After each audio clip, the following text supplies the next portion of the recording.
All right, on to video number 3. We're going to multiply binomials. Okay, so if you want to use FOIL here, awesome, that works. Or we can use our box method, and that's the one I prefer. It's just a lot less messy. So when we multiply these, remember when we multiply binomials, everything has to be multiplied by everything else. So we're going to have 3 root x minus 5 times 2 root x plus 1. So they each have to be multiplied by each. That's what our box helps us do.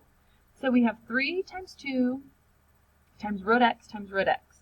So again, we could write this. Remember, this is like 3 root x times 2 root x.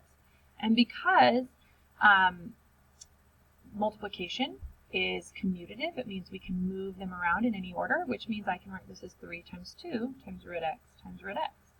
And root x times root x is just x, so I get 6x. So that's 6x, and 1 times 3 root x is just 3 root x. And then this is negative 10 root x, again, because I can multiply in any order. This is negative 5. So my final answer here is 6x minus 7 root x minus 5. Remember, these two are like terms because they both have a root x. So that means I can combine them, and I have negative 3, or I have negative 10 of them and positive 3. That gives me negative 7 of them. Okay, this one here we're going to multiply. We have the 4th root of 27x squared minus 3, and the 4th root of 3x squared plus 3. So we're going to multiply. So let's save that top left corner for last. We'll do that in a minute. Let's do all the rest of them because they're easier. So this is 3, 4, root x, 27 x squared. And then this is negative 3, 4th root of 3x squared. Okay, and then that's negative 9. Now this top one might look a little bit intimidating, but remember our properties of radicals say that we can split radicals apart when we're multiplying, or we can put them together. So this is the same as the 4th root of 27x squared times 3 times x squared. So this is the 4th root of 27 times 3. Now 27 is 3 times 3 times 3. So we add one more 3. So it's 27 times 3 times x to the 4th. So what does this end up being? Well, we have 3x. Sorry, not 3. This is a 4th root. So we have 4x, 4 3's and 4 x's. Oh, if I can get through there. So in the end, we just end up with 3x because the 4th root of all of that is just 3x. So that ends up right there. And then we go ahead and try to combine things that are the same. And we notice that this right here, this is the 4th root of 27x squared, and this is the 4th root of 3x squared. Now remember, when we add, they've got to be exactly the same. Just like when we add x's and y's, they have to be exactly the same. It has to be x cubed. It has to be x to the 5th. It can't be anything else. So this doesn't add together. So in the end, we just end up with 3x minus 3 times the 4th root of 3x squared plus 3 times the 4th root 27x squared minus 9. Okay, rationalize the denominator and simplify. So remember, when we rationalize the denominator, that means we get that radical out of the denominator. And in this case, we have a binomial in the denominator, meaning we have two terms. And to get a binomial rationalized, we need to multiply by the conjugate. Okay, because what that's going to do is when we multiply by the conjugate, it gets rid of all those square roots. It gets rid of all the middle terms that would have a square root, and we just end up with like real rational numbers in the bottom. But if we multiply something by the bottom, we got to multiply it by the top. So if we're going to multiply the bottom by 1 plus root 3, remember which is the conjugate of 1 minus root 3, got to multiply the top as well. So we get 3 times 1 plus root 3 over 1 minus root 3 times 1 plus root 3. So we go ahead and multiply those together. 1 minus root 3, 1 plus root 3. So that's 1 root 3, negative root 3. It just doesn't want to write right there. It's like this little spot. It just doesn't like me. There we go. That's really messy. Sorry about that. And negative 3. So those cancel each other out. We get 1 minus 3 on the bottom. So we can simplify this 3 plus 3 root 3 over negative 2. And that's it. They don't simplify anymore. All right, let's look at this one. Again, if we're going to rationalize the denominator, we need to get rid of the radical in the denominator. So we're going to multiply by the conjugate. You could pull a 2 out of the bottom of that and just multiply by 1 minus root 8. Instead of 2 plus 2 root 8, we could just multiply by 1 plus root 8.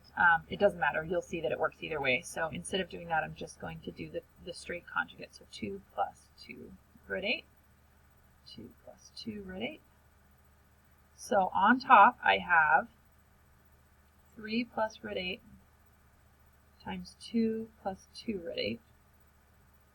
And on bottom, I have 2 minus 2 root 8 times 2 plus 2 root 8. Okay?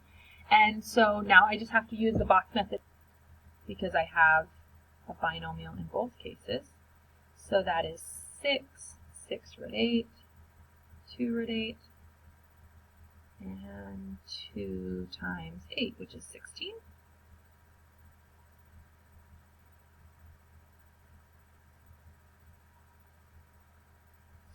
And this is 2 minus 2 root 8. That is 2 plus 2 root 8. So we end up with 4 root 8, negative 4 root 8, and negative 4 times 8. Okay, so I'm going to go ahead and bring this down here a little bit. So what I end up with on the bottom is I have 4, those two cancel out, minus 32. And on the top I have 6 plus 8 root 8 plus 16.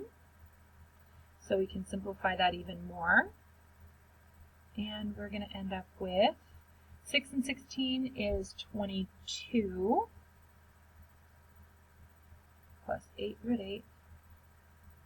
And then 4 minus 32 is negative 28. And then those all simplify. They all can be divided by 2. So we have 11 plus 4 root 8 over negative 14. And then square root of 8 simplifies. Oh man, this is a long one. Okay, so we have 11 plus the square root of 8 simplifies to 2 root 2. So that becomes 8 root 2 over negative 14. And then we're finally done. Okay, so there's just a lot of simplifying, extra steps in simplifying that. All right, let me erase all of that so we can do this next one. Okay, the next one we need to rationalize the denominator again, and we just multiply by the conjugate. So we end up with 1 plus root x on top, 1 plus root x on bottom. So we have 4 times 1 plus root x over, and then when we multiply this out, again, we could use the box. I'm just going to go ahead and do it in my head. That's 1 minus x. So we get 4 plus 4 root x over 1 minus x. And that's as far as it can go. All right, now this one we're going to multiply by the conjugate, which is x plus root 3.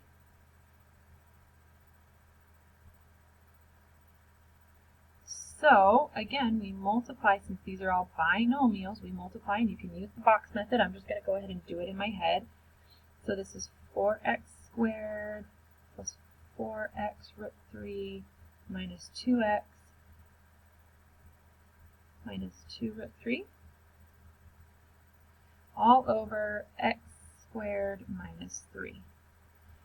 We could combine things that are alike. We have 4x squared minus 2x plus 4x root 3 minus 2 root 3. So we could, hypothetically, if you really wanted to, we could combine these two terms right here.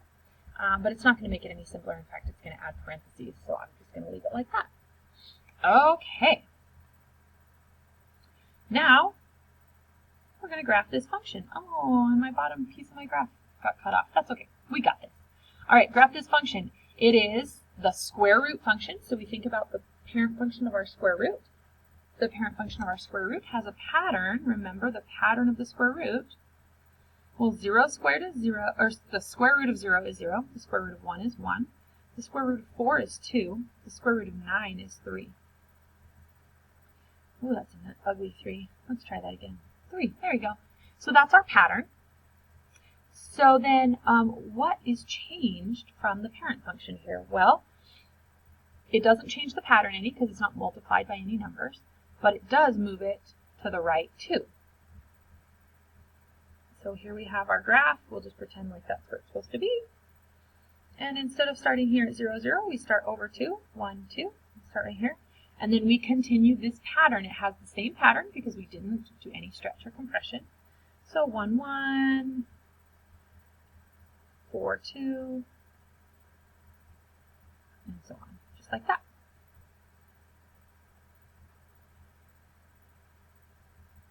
All right, what about this one? This is our cube root function. And remember, our cube root function has a different pattern because, you know, cube roots of things are different than square roots of things. So the cube root of 0 is 0. The cube root of 1 is 1. The cube root of 8 is 2. The cube root of negative 1 is negative 1. The cube root of negative 8, let's just do that nicely. The cube root of negative 8 is negative 2. So that's our pattern. And then we look and see what changed from our parent function here. Well, we're going to have a horizontal shift to the right 1, and we're going to have a vertical shift up 2. So our normal point is right here, so we're going to move to the right 1, up 2, and our new point is going to be right there. And then, did it change our pattern any? Do we have multiplying by a number inside or outside the function? Nope. We don't have any change in the pattern because there's no stretch or compression. So we just, from this point, we go 1, 1, 8, 1, 2, 3, 4, 5, 6, 7, 8, 2, negative 1, 1, negative 8, 1, 2, 3, 4, 5, 6, 7, 8, negative 2. And remember, the cube root function does this kind of like wiggle right there. So that's that one. Okay, the next one, we have the square root function. And again, so we think about our pattern. What's our pattern for the square root function? 0, 0, 1, 1, 4, 2, 9, 3. Okay, now what changed from our original function, from our parent function? Well, we move to the left 4, we move down 1, and then this changes our pattern. Not a lot, but changes our pattern, right? Okay, so we're going to start with our shifts. So we move left 4, 1, 2, 3, 4, and down 1. So this is our new starting point. Now that negative sign takes all of our y values in our pattern and it multiplies them by negative 1. Right? It's outside the function, therefore it affects y values. So our new pattern is 0, 0, 1, negative 1, 4, negative 2, 9, negative 3. So that means if I go positive 1, I go down 1. If I go positive 4, 1, 2, 3, 4, I go down 2. And if I go positive 9, 1, 2, 3, 4, 5, 6, 7, 8, 9, I go down 3, 1, 2, 3. So that's that. And what you might have recognized is that negative sign flips it. It reflects it over the x-axis. So you could have just remembered that. You could have graphed this, going this way, and then just flipped it. But sometimes it's easier to see that. All right, that's all for this video.